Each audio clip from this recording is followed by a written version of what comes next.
নমস্কার। রান্না ভালোবাসিতে সবাইকে স্বাগত। আশা করি সবাই ভালো আছেন। আমি মাধবী।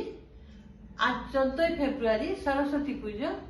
আমাদের আবাসনে ছোট্ট করে একটা সরস্বতী পুজোর আয়োজন করা হয়েছে। আমাদের আবাসনে সবাই তো দুপুরে খাওয়া দাওয়া করবে, সেই রান্নার দায়িত্ব এসে পড়েছে আমার উপর। সেই জন্য আজকে আমি আর 5টা বাঙালি ফ্যামিলির মতো আমিও মেনুতে খিচুড়ি রেখেছি। সেটা এখন রান্না করব, তবে আমার এই কিচেনে নয়, অন্য কোনো জায়গায়, অন্য কোনো কিচেনে। চলুন সেটা দেখে নেওয়া যাক। চলে এসেছি রান্নাঘরে, আসুন সবাই। এদিকে উনুনে কড়াই গরম করে রেডি করা ছিল, এসে আমি মুগ ডাল ভাজতে দিয়েছি। মুগ ডালটা একটু ভালো করে ভেজে নেব। খুব বেশি লাল করে ভাজবো না, তাতে মুগ ডাল সেদ্ধ হবে না, গোটা গোটা থেকে যাবে। মুগ ডাল যখন সুন্দর একটা গন্ধ বেরোবে, সেই পর্যায়ে মুগ ডাল নামিয়ে ভালো করে ধুয়ে নেব, কিন্তু একবার ধুয়ে নেব, একবারের বেশি ধোবো না। এদিকে কড়াইতে জল দিয়েছি, জল গরম করে জলের মধ্যে ফুলকপিগুলো একটু ভাপিয়ে নেব, তাতে ফুলকপি সুন্দরভাবে পরিষ্কার হয়ে ধোয়া হয়ে যাবে, আর ছোট পোকামাকড় থাকলে সেগুলো বেরিয়ে যাবে। ফুলকপি ধুয়ে জল থেকে তুলে ভালো করে পরিষ্কার করে ভালো করে কষিয়ে রেখে দিয়েছি। তারপর আলু কষিয়ে নিতে হবে, সেই জন্য আলু দিয়ে দিয়েছি। খিচুড়িতে আলু আর ফুলকপি ব্যবহার করব। আলু ভালো করে লাল লাল করে কষিয়ে নেব। প্লিজ যারা ভিডিওটা দেখছেন একটা লাইক দিয়ে ভিডিওটা কন্টিনিউ করুন। আলু কষিয়ে নেওয়া হয়েছে, এখন কড়াইতে জল দিয়ে দিলাম। এখানে আমার 1 কেজি ডাল আছে আর 1.5 কেজি চাল আছে, সব মিলিয়ে 2.5 কেজি।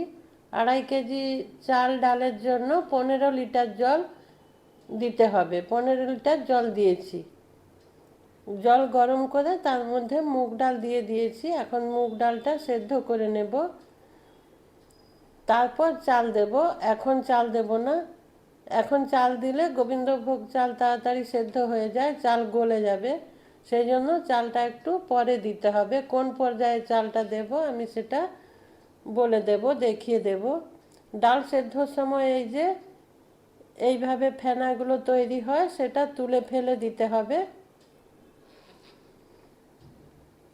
তারপর ডালটা সেদ্ধ করে নেব। প্লিজ একটা লাইক দিয়ে ভিডিওটা কন্টিনিউ করুন।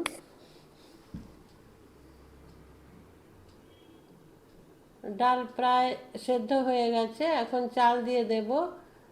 এই যে ডালটা এই রকম সেদ্ধ হবে, ফাটা ফাটা হয়ে গেছে, কিন্তু পুরো গলে যায়নি, 50% সেদ্ধ হয়েছে। এই পর্যায়ে চাল দিয়ে দেব। চাল ধুয়ে আধ ঘন্টা আগে রেখেছিলাম, সেটা দিয়ে দিচ্ছি। দিয়ে ভালো করে মিশিয়ে সেদ্ধ করে নেব। আমার চ্যানেলটা সাবস্ক্রাইব করবেন প্লিজ। একটু হলুদ দিয়ে দিলাম, হলুদ দিয়ে ভালো করে মিশিয়ে নেব, তারপর এটা সেদ্ধ হতে থাকুক। চলুন আমরা মশলাটা রেডি করে নিই। এদিকে মশলা রেডি করার জন্য একটা কড়াই বসিয়ে দিয়েছি, কড়াইতে তেল দিয়েছি। তেল গরম হয়ে যাওয়ার পর গোটা তেজপাতা আর গোটা লঙ্কা দিয়েছি। এরপর একটু গোটা জিরে দিয়ে দেব, দিয়ে ফোড়ন ভালো করে ভেজে নেব। প্লিজ আমার চ্যানেলটা সাবস্ক্রাইব করে আমার পাশে থাকবেন। ডান দিকে থাকা বেল আইকনটা প্রেস করে দেবেন, তাতে আমার রান্নার নোটিফিকেশান আপনি পেয়ে যাবেন। তেলের মধ্যে একটু হলুদ ব্যবহার করলাম, তাতে বেটে রাখা মশলা দেওয়ার পর আর ফুটে গায়ে পড়ার ভয় থাকে না, সেই জন্যই হলুদটা ব্যবহার করলাম। বেটে রাখা মশলা দিয়ে দিলাম। মশলার মধ্যে আছে আদা, কাঁচা লঙ্কা আর গোটা জিরে একসাথে বেটে, সেটা দিয়ে দিলাম। এখন ভালো করে কষিয়ে নেব। হলুদ দিয়ে দিচ্ছি, ভালো করে নাড়াচাড়া করব। এটা একটু ঘন ঘন অনবরত নাড়াচাড়া করতে হবে, নাহলে কড়াইয়ের নিচে লেগে যাবে। সেই জন্য এই হালকা হাতে ভালো করে নাড়াচাড়া করতে হবে। মশলাটা কষানো হয়ে গেছে, এই পর্যায়ে টমেটো দিয়ে দেবেন। এখানে 1 কেজি টমেটো আছে, সেটা ছোট ছোট করে কেটে রেখেছিলাম, ওটা দিয়ে দিলাম। এরপর একটু সময় নিয়ে কষিয়ে নিতে হবে, টমেটোর কাঁচা গন্ধ চলে যাওয়া পর্যন্ত আর টমেটো গলে মশলার সাথে মিশে যাওয়া পর্যন্ত মশলাটা কষাতে হবে। এখানে গ্যাসের ফ্লেমটা লোতে রেখে দেবেন, দিয়ে মশলাটা কষিয়ে নেবেন এইভাবে।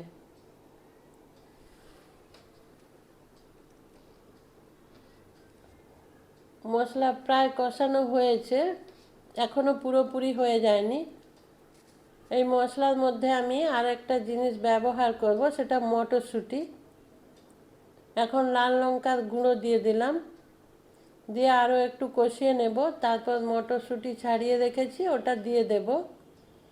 মটরশুঁটি দেওয়ার পরেও একটু কষিয়ে নেব। এখন একটু জল দিয়ে মশলাটা কষিয়ে নিচ্ছি।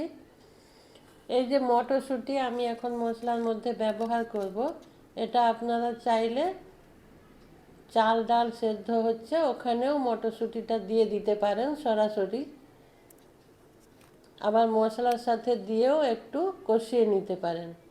মশলা প্রায় হয়ে গেছে, এই যে তেল ছেড়ে এসেছে। এখন এই যে ছাড়িয়ে রাখা মটরশুঁটিগুলো মশলার মধ্যে দিয়ে দিলাম, দিয়ে বেশিক্ষণ কষাতে হবে না, 1 থেকে 2 মিনিট একটু কষিয়ে নেব।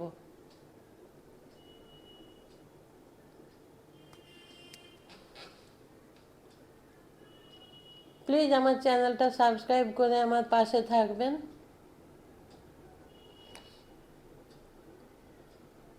এদিকে চাল 50% সেদ্ধ হয়ে গেছে। এখন ভেজে রাখা আলু আর ফুলকপি দিয়ে দেব। ফুলকপি আলু ভাজার সময় 50% সেদ্ধ হয়ে আছে, সেই জন্য একটু দেরিতেই দিলাম, নাহলে ফুলকপি খিচুড়ির মধ্যে গলে গেলে টেস্ট ভালো আসে না, সেই জন্য একটু পরে দিলাম। এখন ভালো করে মিশিয়ে নেব, তারপর পরিমাণ মতো নুন দিয়ে দিতে হবে। নুন দিয়ে একটু টেস্ট করে নেবেন, নুনটা টেস্ট করে নিয়ে দেবেন। নুন দিয়েছি, ভালো করে মিশিয়ে নেব। তারপর একটু চিনি দিয়ে দেব। চিনি বেশি দেব না, ওই 4 চামচের 2 চামচ মতো চিনি দিয়ে দেব।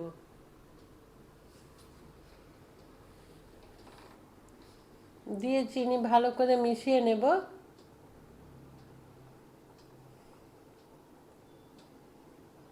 চাল প্রায় সেদ্ধ হয়ে গেছে, এখন মশলা দিয়ে দেব। চাল সেদ্ধ হয়ে যাওয়ার পর মশলাটা দেবেন, নাহলে চালগুলো গোটা গোটা থেকে যাবে। যেহেতু মশলার মধ্যে বেশ কিছুটা পরিমাণ টমেটো আছে, টমেটো দেওয়ার পর চাল আর গলে না, গোটা গোটা থেকে যায়, সেই জন্য মশলাটা চাল সেদ্ধ হয়ে যাওয়ার পর দেবেন।